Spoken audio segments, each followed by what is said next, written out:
Baruch Hashem, this week's parasha is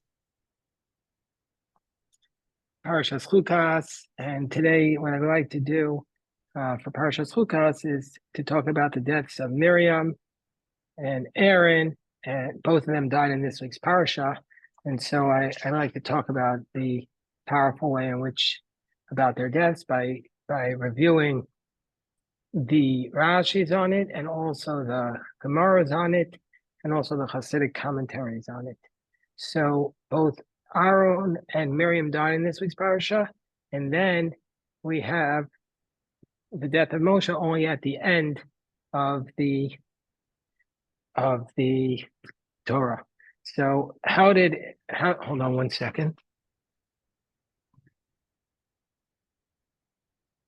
So let me first start by talking about the death of Miriam. It says in the parasha, it says, Vayavo b'nei Yisrael kol ha'edam midbar tzin. All the congregation, this is chapter 20, verse 1. All the congregation of Israel came to the Tzin wilderness, and b'chodesh harishon, in the first day of the month. V'tamatz sham Miriam, and Miriam died there. V'tikavar sham, and she was buried there. Why did it mention the death of Miriam next to the passage of the parah adumah, of the red heifer?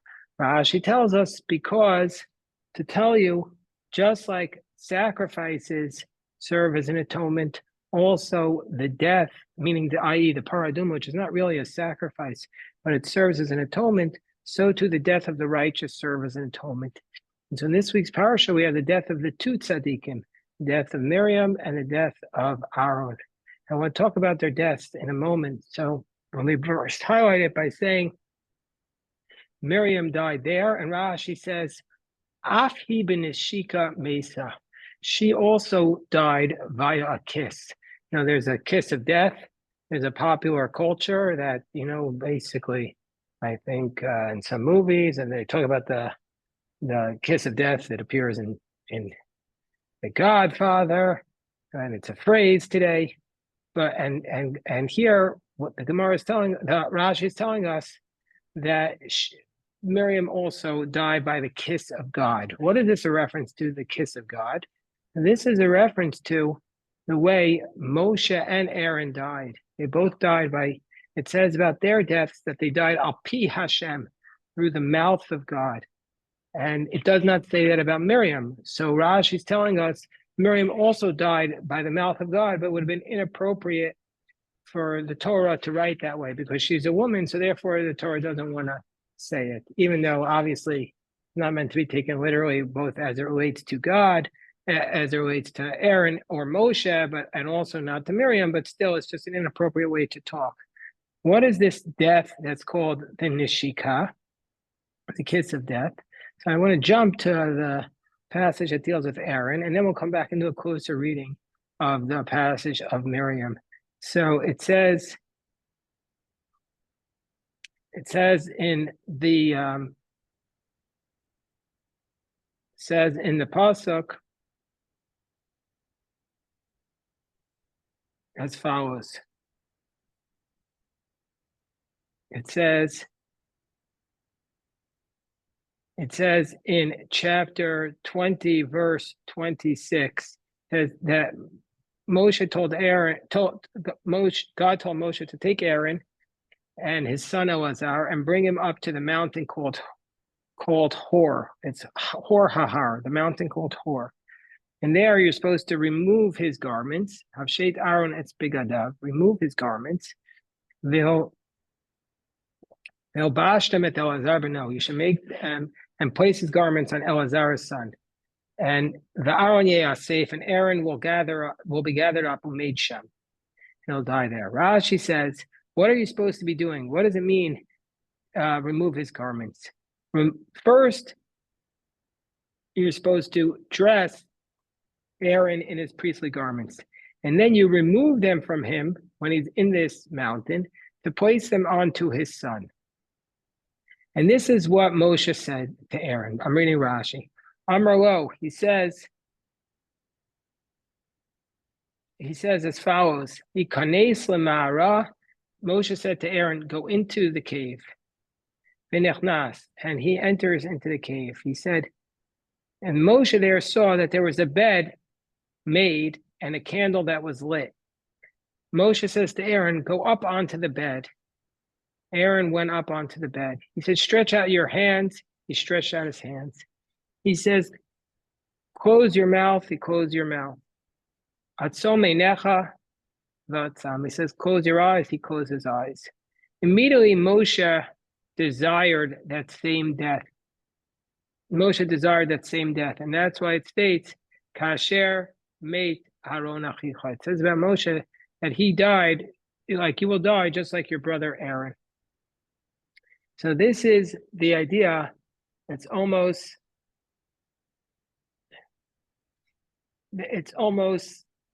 rabbinic fantasy that these tzaddikim, what was their reward? Hold on one second. Somebody's calling me. I'm just going to tell him I cannot talk, even though it's important. He'll tell me he has to wait a minute.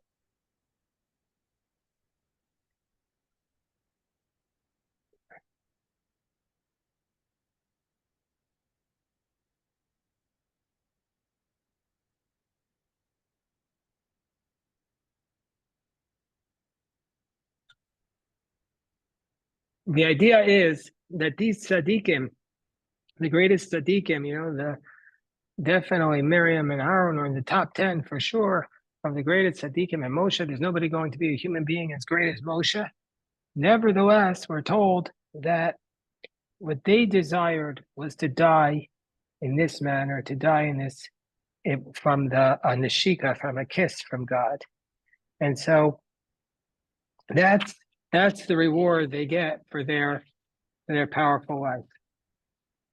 Just going back to the beginning, to do a in-depth reading, I want to point out that it says here that Miriam's death is next to the red heifer, because to tell us that just like the red heifer serves as an atonement, also the death of the righteous serves as an atonement.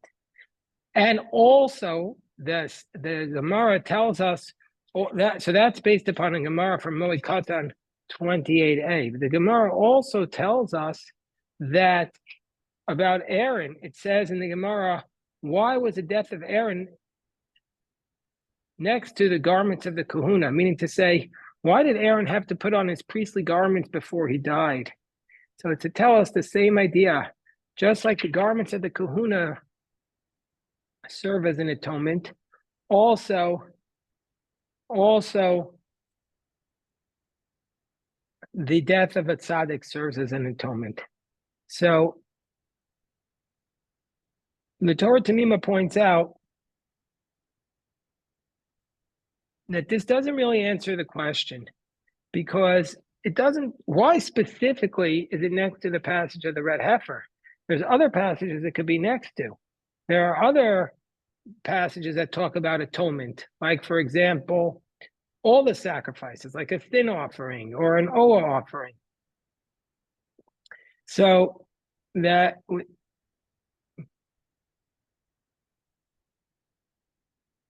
so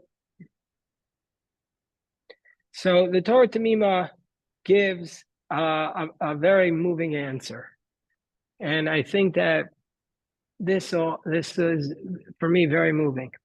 That Rashi tells us at the end of chapter 19 in his discussion of the red heifer,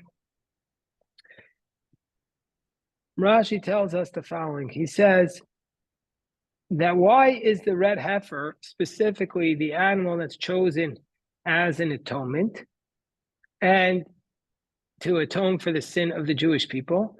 So Rashi explains that it's atoning for the sin of the golden calf. And it's a mashal, a parable, like if there's a woman who's a maid and she has a child, and the child gets a palace dirty, the king says to the maid, it's your job to clean up after your son. So too, God says, tell the mother to clean up after her son, and that son is the golden calf, and the mother is the para aduma. Para. So too, the red heifer comes and atones for the golden calf. And now, so what does this have to do with Miriam? So the Torah Tamima writes so too the death of Miriam atones for the Jewish people, because she is considered a mother or the mother to the Jewish people. So this is an interesting idea, because we know that about the patriarchs and the matriarchs, but Miriam is not usually counted amongst them. It's usually Sarah, Rebecca, Rachel, and Leah, but usually it's not Miriam that's counted.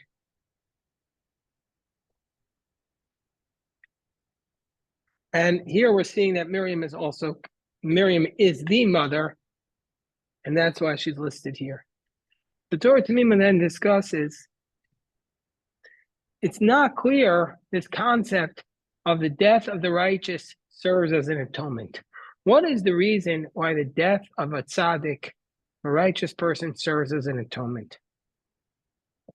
Let me pause for a moment and see if anybody wants to suggest how it is the case. The Torah Tamima suggests that it's not actually the case that it's the death of the righteous that serves as an atonement. What actually serves as the atonement is the reaction to the death of the righteous, that everybody is moved to be a little nicer, to do more chesed, and that is what serves as an atonement. So he brings a source for it from Pirkei Rebbe Lezer, chapter 17. I think Sheldon often quotes that, Pirkei Rebbe Lezer. It talks about the death of Saul, where it says in the second book of Shmuel, chapter 21, that they buried the bones of Shaul, and afterwards, God basically was merciful upon the land. So it says in Pirkei Rebbe Lezer that once God saw that they did this act of kindness, that they fasted and they cried and they eulogized Saul, immediately God was filled with mercy. And so this is making the point that it's not the death itself that it serves as an atonement, but it is the mourning and the glory that people give to the tzaddikim, which is a way of giving honor to God, because he's a representative of God, or in this case, Miriam is a representative of God. She's a representative. That is what causes God to have mercy upon us. So it's not specifically that magically the death of the tzaddik serves as an atonement, but rather the way we react to it, that we were inspired by the way the tzaddik lived. And so therefore we're moved to act with more kindness, and as a consequence, or become better people, and we achieve atonement in that manner. So let me just say the Gemara is about the death of Miriam, and then we'll go to the death of Aaron. So the Gemara is about the death of Miriam. So first of all, where did she die? She died in this place that's called Midbar Tzin, the Tzin wilderness. Now, what is this Midbar Tzin? So the Gemara in Shabbos tells us that this is the Sinai wilderness. And why was it called Midbar Tzin? Because there the Jewish people were nitztavu olav. That's where the Jewish people were commanded the Torah. So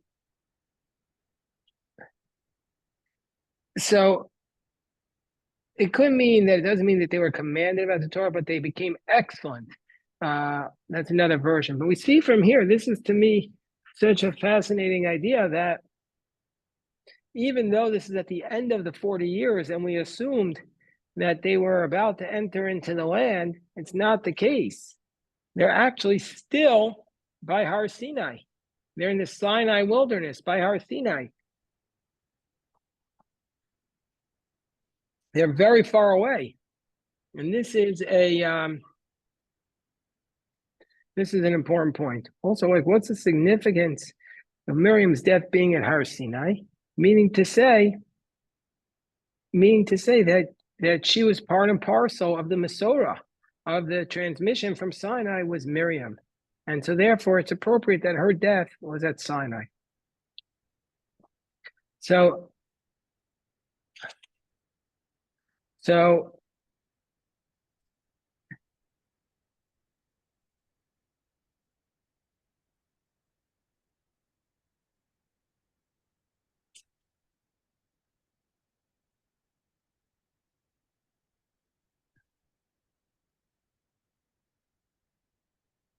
I want to go on to the next Gemara to cite. So the next Gemara that talks about that we can cite is the following. It says, Vatama Sham Miriam. So it says in the Gemara in Sanhedrin, Miriam died there. Ha'oreg beged lameis. Somebody who weaves a garment for a dead person. In that context, let's say you wove the garment for somebody who died, but now you want to use it for yourself. You were just weaving the garment. So says Rava about that, it's permitted to use. Meaning to say just weaving it for the dead is not enough to make it prohibited unless you actually designate it for the dead. If you had in mind while you were weaving it, but you didn't say it, it's not going to be considered like it's for the dead. And what's the reason? Hazman alav milsi. The preparation is not considered like you actually gave it to the dead. And once the dead have used it, you wouldn't be able to use it for yourself. But until then, you would be allowed to. And the Gemara says we learn this from idolatry. Just like idolatry, just preparing it for the idolatry is not prohibited, doesn't make it prohibited. Also, preparing it for the dead is not sufficient to make it prohibited. So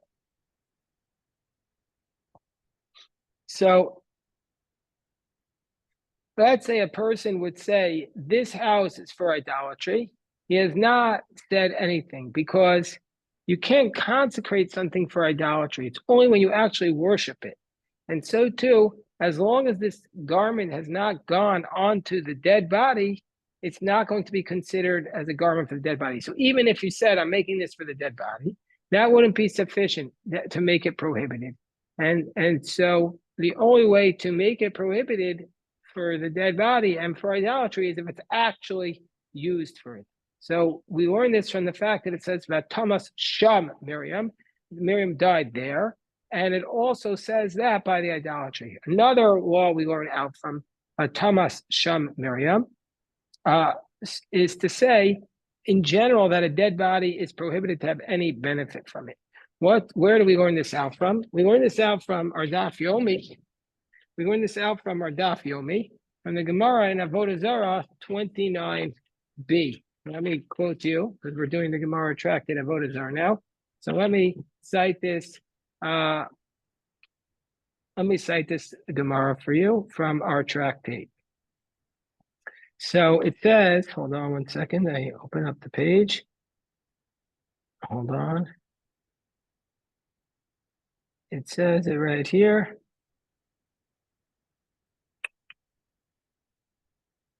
Okay, so the Gemara says as follows. I'm going to cite this Gemara for you. It says as follows. It says, let me read the whole Gemara to you. From where do we know that wine that was used as a libation for idol worship is prohibited?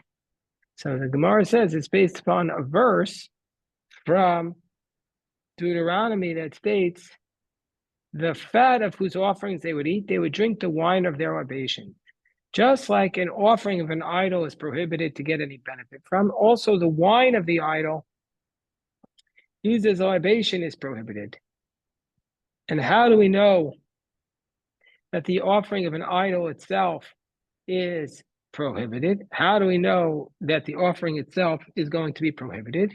Gemara says, because it says they attach themselves to Baal Peor, Vayitzamdu Baal Peor, Vayochuz Zivchei Mesim, and they ate from the offerings of the dead.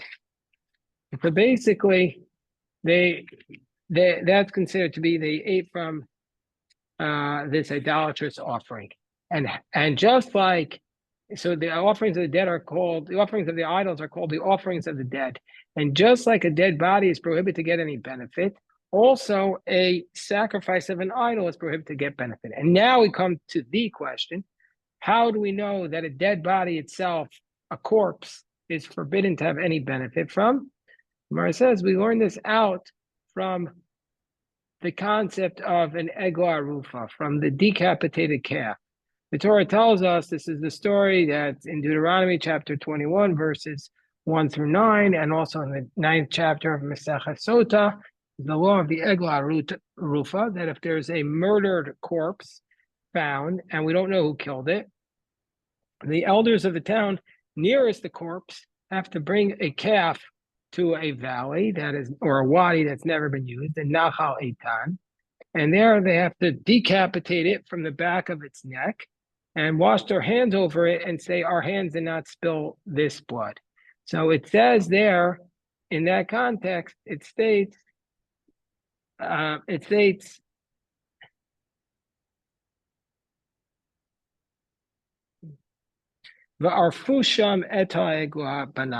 supposed to decapitate there the calf in the wadi.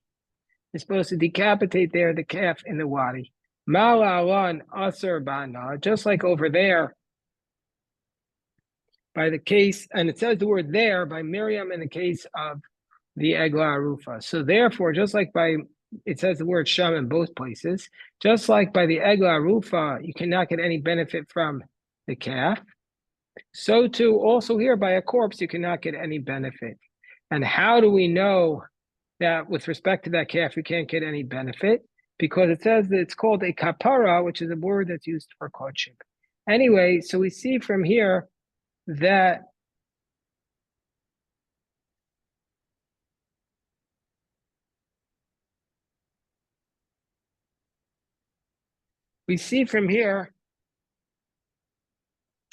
that Miriam is the source for this idea that a corpse is not permitted to get any benefit from a corpse, and we're not allowed to get any benefit from a corpse. So we're learning from Miriam that you can get benefit if it was never used by the corpse, but if it was ever used by the corpse, then you can't get any benefit from something that was ever used by the corpse.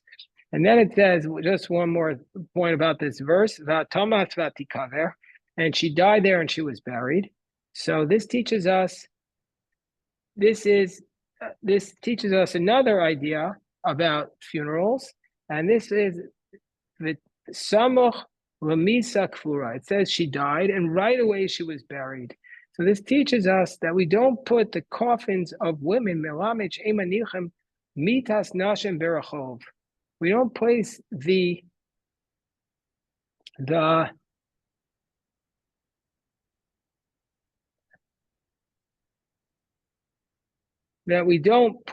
coffins of the women in the street kedela hargil at hesped, in order to make it a larger eulogy. And the reason why we don't put the coffins in the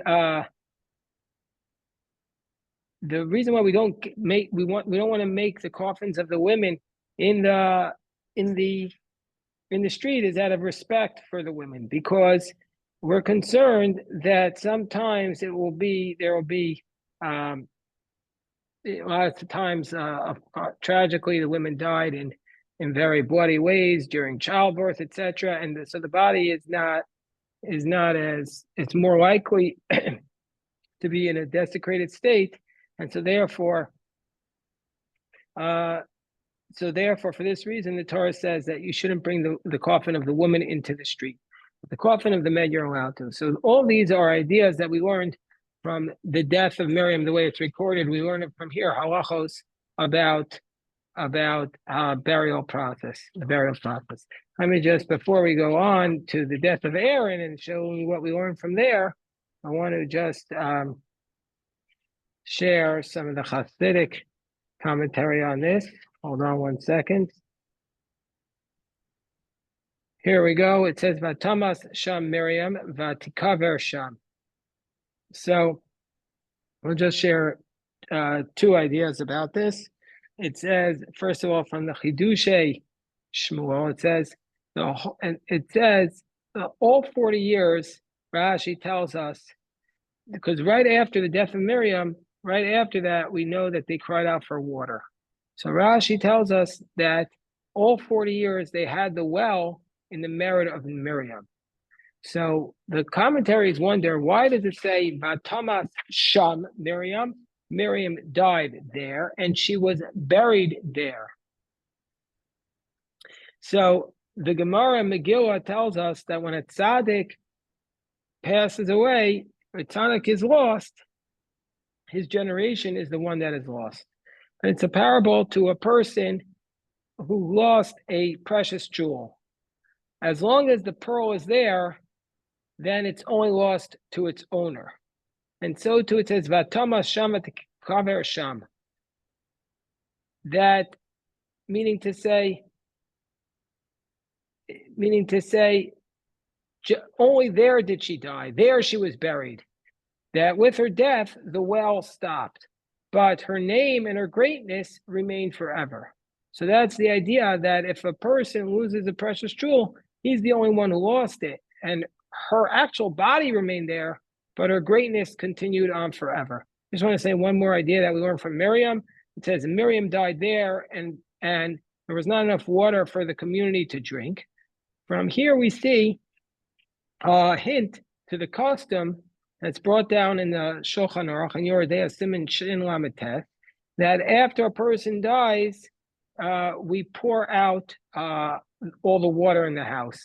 And the Rav Shabtai Cohen, his commentary on the Shulchan Aruch, explains that the reason is we're giving a sign and a notice to what happened. And so therefore people won't have to say the bad news personally. So we pour it out, and this is a sign to everybody that there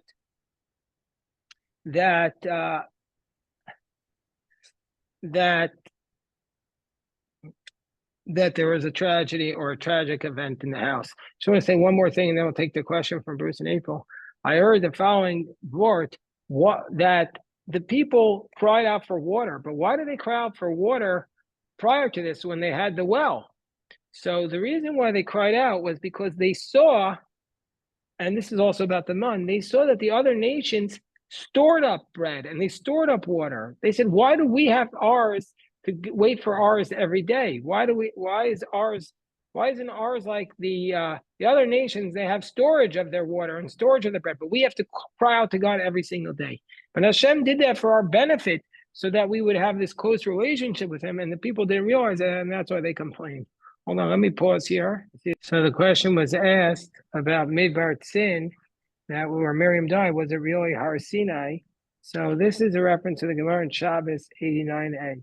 So there was one of the rabbis there who said to Rav Kahana, Mishmielach my Har Sinai. Do you understand what the significance is, why it's called Mount Sinai? Because really, its main name was called Chorev. Like we'll see that the real name of Sinai was Chorev. So he says, why is it called Har Sinai? It's related to the word Nisim, miracles. This is the mountain that miracles were done for the Jewish people. So the rabbi rejected that. He says, if that's the case, it should be called Har Nisai, not Har Sinai. Mm-hmm. So he says, hold on one second, I'm just going to mute everybody so that I don't get background. He says, Ela Har Shenasa Siman Tov Yisrael. It's the mountain where a good sign was done for the Jewish people, Siman Tov, because they got the luchos, they got the tablets. So the Gemara says, well, if that's the case, Har Simanai, mi by the way, it should be called the mountain of the Siman, not Har Sinai. So therefore, one of the rabbis there, what's the reason? My taima, well, shlichas kamei, there are Papa Rafuna, Brei Rav Shua, the mind about it. He said, go to ask Rav Papa and Rafuna, because they know all the different agadata. They know these types of questions. Go to them. And they said, my Har Sinai. Why is it called Mount Sinai? It's the mountain Sheyarda Sinoa Akum Alav, that the other nations were pushed away from God because they didn't want to accept the Torah. That's what Mount Sinai means. And now, in this context, the Gemara brings us our source. That's why Rabbi Yossi bar Chanina taught, Hamisha Shemos Yesho. There are 5 names that are attributed to Mount Sinai. And the first one is called Midbar Tzin. Our Sinai wilderness is also called Midbar Tzin. Shenitztavo Yisrael, because the Jewish people were commanded in mitzvos there. That's why it was called Midbar Tzin. also called Midbar Kadesh, Midbar Kedemot, and Midbar Paran.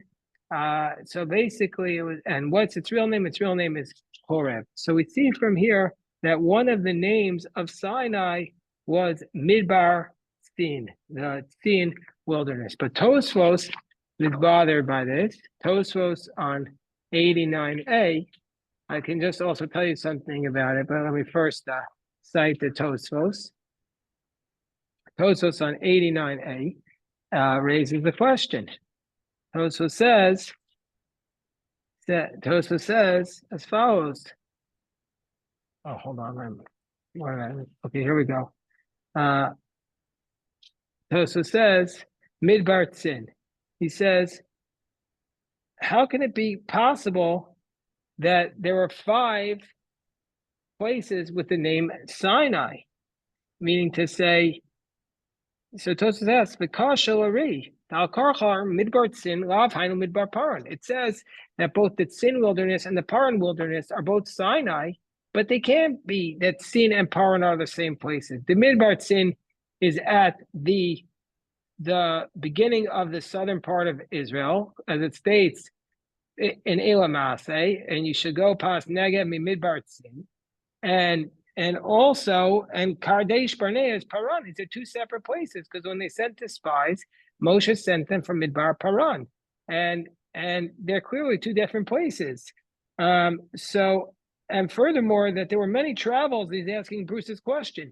There were many travels in the wilderness from Paran until Sin, because at the end of Balos it says V'achar nasua michatzeros v'yachanu b'midbar Paran, and then it says they traveled from Mechatzerot and they came to Ritma, and so Ritma is Paran.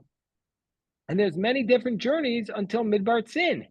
And so therefore, Midbar Paran is clearly not the Sin wilderness. And so too, between Paran and Sinai is a distance of 11 days, because it says 11-day journey from Horeb. It says that at the beginning of Parashas Devarim. Derech Har Tzair ad Kadesh Barnea. So we cannot say, I'm just reading from Tosfos, so we cannot say that Midbar Sin and Paran and Sinai are all the same place. And so therefore the Ri says all of these 5 places are one large wilderness. One large wilderness, meaning to say there's a very, very, very, very large place that is called, that there's a very, very large place that's called, and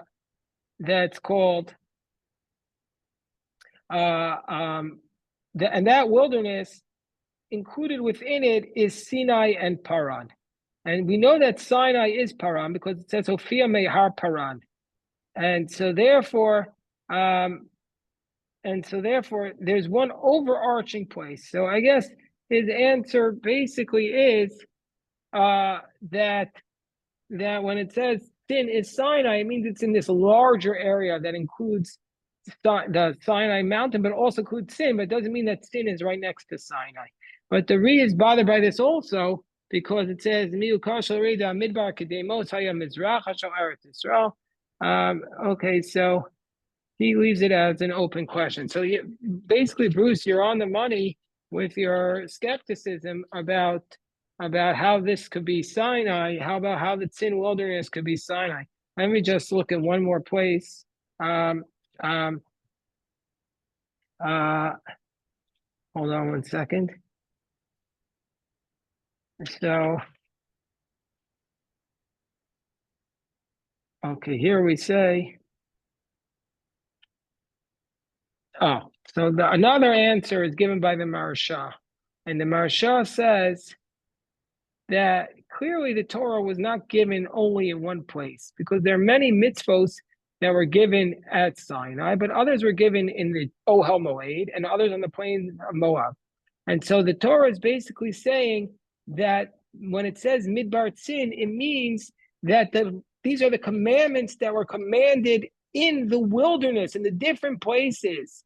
When it says Midbar Sin, that means the commandments that were commanded at Sinai. Midbar Kadesh is the commandments that they were commanded in the Ohel Moed, meaning to say that these are all different places that the Torah was given, but not that these are all the same place. That's kind of the Maharsha's answer. because it is difficult to say that they returned to actually at Sinai. So I guess the commentaries are struggling along with Bruce to answer this question. Hold on, let me see. Morris has patiently been waiting. Yeah, I want to just emphasize, Morris made a very good point about the death of Miriam taking the life out of the community. First of all, we refer to this, the Torah Tamima says she was like the mother for all of Israel. She kind of raised Moshe. She was watching him while he was in the swamp. And right after she dies, there's no water anymore. Where did the water go? So So Rashi quotes the Gemara in Tainus that says, Amar Yehusi bar Yehuda, Be'er nitain l'Yisrael b'schut Miriam. The well was given to the Jewish people only in the merit of Miriam. Meita Miriam nistalik haber. Once Miriam died, the well departed. As it states, Vatamacha Miriam v'loya mayim leida. And when Miriam died, there was no water for the community. Now, clearly, a well here is symbolic, and you see that Moshe is struggling. He doesn't know without his mentor. He doesn't know how to get the water from the well. He can't do it. Miriam knew how to bring forth water from the well, and it's symbolic that Miriam was able to nourish the people. And without his sister being his partner, Moshe all of a sudden has no idea how to do this. The Torah Tamima has some comments on here, so let me read this. Gemara says, in Bamitzia 86b, in the merit that Abraham said to the angels, take now some water, the Jewish people merited the well of Miriam. So if that's the case, doesn't this contradict the text here, which says that the well was given in the merit of Miriam? Because really it was in the merit of Abraham, who gave the water to the angels. And also, why is it called the well of Miriam? It should be called the well of Abraham. So the Maharsha answers, if it was just in the merit of Abraham, they would have been given the well only for that one moment. But in the merit of Miriam, they merited it for all 40 years in the desert. And it doesn't mean they had it all 40 years, because they got it close to 40 years. It doesn't mean all 40 years. So what does it mean?